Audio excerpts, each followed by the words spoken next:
Hey, everybody out there, it's Alabama Deep coming back at you. All right, wow, we have been on a journey on this one tonight. But thinking ahead, trying to resolve, finish a build, finish a watch. We are almost there with this, almost. Let me tell you what has happened. To the best of my knowledge, anyway, is apparently this gold dial and this blue dial. Now, the blue dial is going to be a 29 millimeter for 36 miller case. I do have a 36 millimeter case we started out with in the video, and that is this one right here. Uh, what has happened was with this case is it's not designed to hold a pan dial apparently. So it'll hold a flat Rolex dial, but if it's a pan dial, which is also a vintage dial, then that's going to be a no go on that. As y'all can see, it fit into the 1601 case, which originally housed the pan dial. So it will indeed take that because that's what it was designed for, apparently. The 36 millimeter case I have, 16200, apparently takes a flat dial, which is all part of the learning experience, you know. Never claimed to be an expert in this. I am not an expert in this, even though I know, a little bit more about Rolex than some people do. There's others that know much more than me. So we're all here to learn and grow. And through any mishaps I have had in my own neandering experience, you can learn and know what will work and will not work. Apparently, that blue pan dial, of course, is not going to fit. Not into that 36 millimeter case, so I've got to hunt down a Rolex 36 millimeter dial that is flat, which I'm going to do. I'm sure I can find one out there somewhere, and we are going to finish that build. And I'm going to be looking for a 1601 vintage case to put that blue dial in because, as you all know, I do love the brand Rolex, and I just like working with them. So, just the way they build things, I'm always thirsty for knowledge, and I'm getting that tonight for sure. So, this gold dial is not a 29 millimeter. Apparently, it must be, I say, it must be a 30 millimeter dial. Um, I mean, that's the only thing I can think of. It does fit into this case. So this case was, as you recall, this is the one for my birthday. So happy birthday to me! I got my watch back in some form or another because I had originally took out that Rolex dial from this one and I put it into the stainless steel. If y'all can remember from a couple videos back, I took it out and I put it into this case here, which I like a lot better. So we do have that. We put the dials side by side. Uh, I don't know. That dial looks awful huge, doesn't it? Compared to that one. I guess it could be optical illusion, just the size of the case or what have you. I really don't know, but I do know that that dial fits in this case with ease. It fits perfectly. There's not an issue with it. The only issue I did have with this, and let me compare cases so we can see exactly what this is. I could have sworn this was a 36 millimeter case. Could have sworn. So comparing to that, that's a 36 millimeter case, and I don't know what the difference is.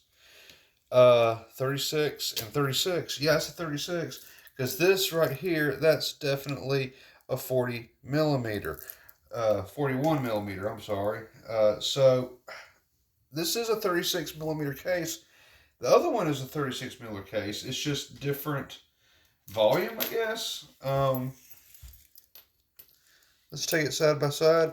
Help me solve the mystery out on this. It does look a little different. I will say it. It does. Um, Overlaying. It is the same size, isn't it? So 36 and 36, I'm assuming. So yeah, that's interesting. But in either which case, I saved the day. I'm going to have my build. Either which way, it takes it for the night. Whether it was blue or gold, it turned out pretty well in this case. This one, of course, doesn't have the Cyclops on it, but that's fine. It doesn't have to have the Cyclops on it. I like variety. I will take whatever I can get. And to me, gosh darn, that is a pretty watch. It's a little too blingy for me, but it'll go in my collection no matter what we have. So I will indeed take that 110%, for sure. And let me just go ahead and let me just wind this up some here and actually get that going again. Because I will take whatever I can get. Absolutely.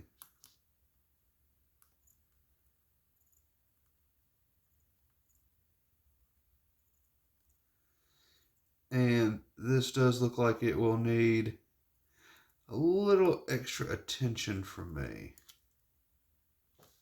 Oh, there we go. There we go. It is Oakley Dokley. Well, maybe not. It's wanting to stop again. Interesting. Boy, this is kind of an interesting night, isn't it, folks? Trying to figure this out. Okay, I think I may have to adjust those hands just a little bit more. They do look like they're kind of wanting to bind a little bit, quite possibly. I'm having it with going and coming and going and going and everything else.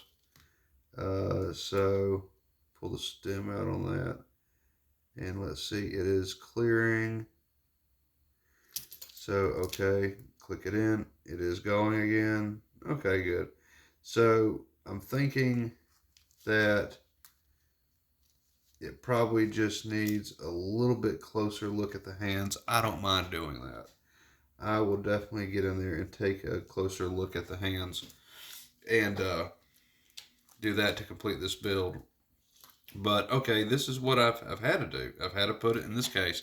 This is a 36 millimeter case, but I guess it takes a little bit bigger of a dial, I'm assuming. But I could have sworn those dials were the same size. And I'm thinking what I'm going to do after I end this video is I'm going to strip it back down and I'm going to bring out my calipers and I'm going to measure that dial because I'm just assuming it was a 29 millimeter. That's what it was listed for, but they could be wrong on that. It's interesting it would not fit in that case, and that was a 36 millimeter case.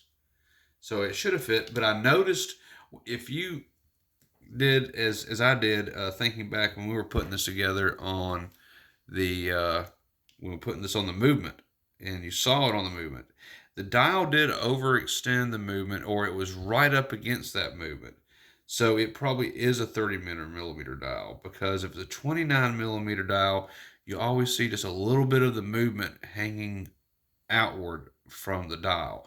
I didn't see that in this case, which is interesting enough. So this must be a little bit bigger of a dial than 29 millimeters. It must be a 30 millimeter, nonetheless. And I didn't really pay too much for this dial anyway, so I can assume that's probably why it's a misfit. Or it goes into a different Rolex that I'm going to have to Google and research and figure out what's going on with that. But nonetheless, it came out pretty good. And one of the other issues I'm going to say that I had with this that I had to shoot from the hip on is that when this dial went in, it does sit the movement just a wee bit higher than what it would normally do on a 3135. Not by much. It was just enough for the stem to go in and for the crown to screw in. But there is just the slightest bit of tension on that stem going into the movement, which I don't think is going to hurt the movement at all. But there is just a little bit of tension there. Nothing to really be concerned about. It's not like it's bowing like a U or anything like that, or bending downward like an arch. No, nothing like that. It's just a little bit of friction because for some reason this dial, even though it does fit in this movement, is causing the 3135 to sit up a bit higher from where the stem goes in and from where the crown screws into the tube. So at that point, when I'm looking back, and if y'all recall, the back on this watch was a glass back. If y'all think back to my birthday present when I showed y'all, this is the exact same case. It's been sitting off to the side to be reused and rehashed in something else. It had an exhibition back. Well, that is no more. I originally came back and I had one of these backs that I had put on it. However, this back itself would not screw down because the movement, 3135 movement, was up quite a few more millimeters. Maybe, I don't know, I couldn't really measure it, but just high enough to where the back wouldn't want to screw on. So I had to think outside the box. So I had another back, and it sits up a little bit higher than the other one I just showed you. And it has on the back Case by Rolex Geneve. So it has little crowns on it. So I used this back on this watch, which I think adds to it quite a bit more. And it does sit up a little bit higher, that it allows the back to screw on. It allows the rotor or weight to spin around in any direction it needs to auto wind. So that solved two problems using that back. Actually, three problems, because now it has this on the back. I think that adds to the watch a tremendous amount and allows it to function properly. So we're going to be leaving that back on there. So all in all, I am happy with the build. I think I do need to get back in there, and I do need to take it back out of this case. I think I may need to readjust my hands just a little bit, and I think I need to go ahead and recase it at that point, and I'd be able to wear it. I am going to show you something else that I had to do, and I'm going to point this out. If anyone likes this idea, hey, go ahead and borrow it. I've had tremendous amount of luck with it, and it took me a moment to think about doing it. Okay, so yeah, that says tutor on it. Okay, they're never going to see it anyway. So basically, you do see the movement sitting up high, right? I mean, you can all see that. So yeah, that's really supposed to be sitting a little bit lower. What I wanted to show y'all is that if I can zoom in on this movement, I want to show you something different with it than from others that I have built. And if we can come in and we can look at that, you can see right here where my thumb is, that is where you put the tabs and the screws to hold it into the case. Now, I don't have any screws in this one, but nonetheless, it's not coming out of the watch. Now, I know y'all are like, how did you do that? Well, let me tell you what I've come up with. It's an ingenious idea that I've had, because I have noticed that with some of my builds, and I don't really like it, but if there is a particular case that fits the need, which this case fits the need for this dial, okay? Because you're trying to problem shoot as a watchmaker, and you're wanting to create at the same time. You have the issue of sometimes the tabs and the screws will not attach to the case that you're dealing with. Now, at that point, you're going to have two options. And number one, I hate these. You're going to have the plastic movement rings that you can use. Okay? I hate plastic movement rings. I do not like them one bit, Sam. I am. I would not eat them with green eggs and ham. I would not eat them out of a trash can. Okay, but no, I don't like movement rings at all. So, in this particular case, I don't know. I'm going to attempt to put the tabs in it. but they're not necessary on this watch build, and I'm going to tell you why. If we can look in a little bit closer at this movement, you're going to notice that, and you probably can't even notice it at all, but you see where the balance wheel is. If you look straight down in there, there is a big, giant, fat, black gasket. That gasket I have totally wrapped around this watch movement. So it does have a movement ring. It has a rubber movement ring. And with that, of course, the watch can still spin. It can still do everything it needs to do with the movement. You see it going every which way. It is spinning freely. I used a black rubber gasket. Now, I got these gaskets off of AliExpress. They were actually a mistake, believe it or not. I did not intend to get those gaskets. I didn't want those gaskets. No. I didn't want them at all. But I ended up with them, and I'm like, well, what can I use these gaskets for? And the more I thought about it, I was like, well, I can't use them on this. I can't use them on that. I noticed that sometimes, if you have a case that you want to use, like just like this one, because I'm fine with this case, it does hold that dial. I'm not going to spend 2 or 3 hours working on a watch and not have something to show for it at the end of the night. That's going to piss me off. So these little rubber black gaskets, I can tuck nice and neatly down into the movement and the dial at the very bottom. It holds it. It will hold it in place. And that's a lot like if you've ever seen a watch that has a silicone movement spacer.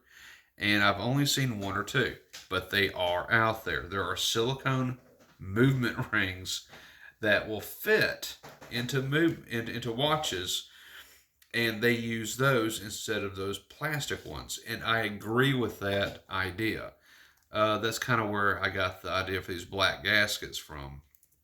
Is from that. Basically, the way I see it is that the silicone ones that I see out there at that point in time, I thought it was pretty neat. And it's because I can imagine with it being made of silicone, one, is going to hold the movement in place. Number two, since it's silicone, it's kind of like a rubber material. It's going to have a really good grip on metal. Because, you see rubber being used all the time as gaskets on car engines and everything else. And it stops leaking and all that stuff. And it does hold those parts in place. It really does. It's like a Permatex. Well, why can't I use those black gaskets for the same purpose on a watch here? And I have, and I done. I had a couple of them in the past where the aftermarket cases just wouldn't work. Not with movement screws and the little flat plates that you use to hold the movement in place as they go in and tuck in to the threads or under the thread, and hold that entire movement in and dial against the re-halt, so it wouldn't fall out. Well, this is my idea, and it does work. As you can see, it's not going anywhere. It's there permanently for right now, and all I got to do is pull the black gaskets back out, and the movement will come free. All I have to do is go in there and lift up and peel, and it's going to come all the way out around over to here, and I'll be able to remove the movement.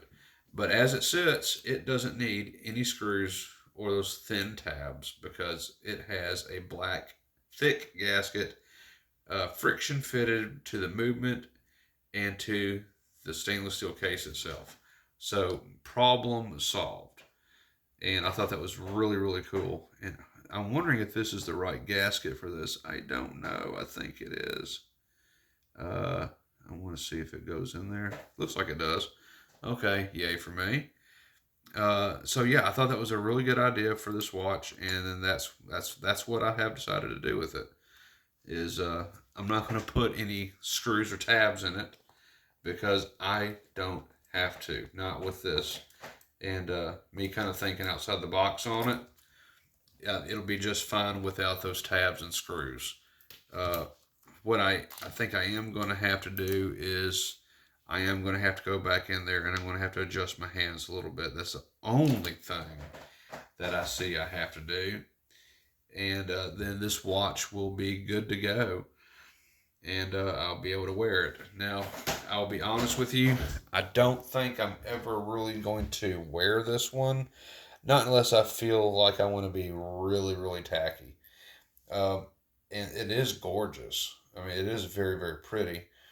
Uh, and I may wear it some point in time, maybe out on vacation or something like that. I know that the bezel, it was commented on a while back that it makes the watch look cheap, and I'm sure it does. I've had better builds with better materials, but all in all, I don't mind this at all. This is pretty nice, and I think this will hit that sweet spot with me. For the times I do want a little bling, I will throw this on and I will just go with it. And I do have those moods where I do want to have a little extra bling. So okay, we're gonna call it a night on this one. This is the finished watch as it were right here, and I am going to go back in there and readjust those hands after the video, and put it on my display shelf for when I do want to wear it. This is a two-tone bracelet, and it does have the Rolex on it with serials, of course.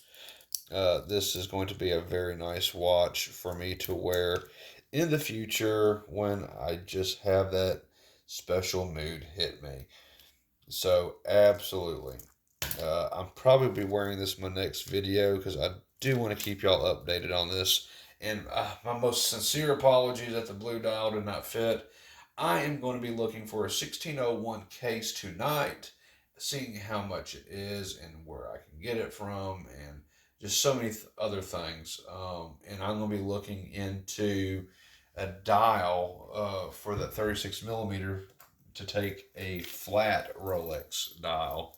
Maybe I'll find a blue one for this case here. I will be doing my best on that to see if I can find myself a nice blue dial for that in a flat version. I think that would be really spicy. It looked so good, didn't it? It looked really nice. It's just so sad it was a pan dial. But hey, it fixed that 16. It fitted in that 1601 stainless steel case, but I can't steal that. That belongs to a subscriber who I am now repairing it and getting ever so closer to that being finished and its reveal coming up soon. The 1601 will return functioning as I have ordered the final parts for it to be up and running again. And then we will be revisiting the woman's Rolex watch, the 26 millimeter two tone. It has been stubborn with me, and not wanting to cooperate, not nearly as well as the 1601 has. But I figure that there is some internal damage with it, with some gears being warped, as I was told. That watch was worn every single freaking day. It went through hell, as it were, and it was rode hard and put up wet.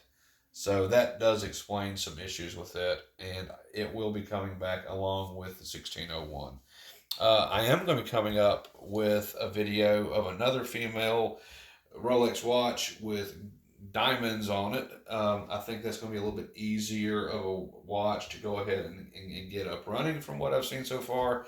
I don't think it was worn too much. The movement's just dirty and needs to be cleaned. So we'll be looking at that one in a following video coming up. So everybody, thank you for watching. Please like, share, subscribe, comment below. We avoided disaster tonight with getting this completed and built. We just got to tune it up. I will see y'all on the next video to come, and look forward to my shorts coming out when we have an update on this one. coming very soon, and hopefully will be on my wrist so I can go out and bling all over Alabama. I'll talk to y'all later. Thank you for watching. I'll catch you on the next one. Thank you for following me on my watch journey. I hope y'all learned as much as I did tonight on what parts go to what, what's going to fit with what, and some of the cases, and my little trick with the gaskets that I have. I will find that package and I will show you in my next video or in a short coming up what that package looks like, what the gaskets look like, and I may even do a tutorial on show you how to fit those in to a watch case with a movement that you have that you just simply can't use the tabs and the screws on. I'll be more than happy to show you that. So look for that coming up. I'll catch y'all on the next video. Y'all have a good night, and I will see you on the next one. Bye-bye.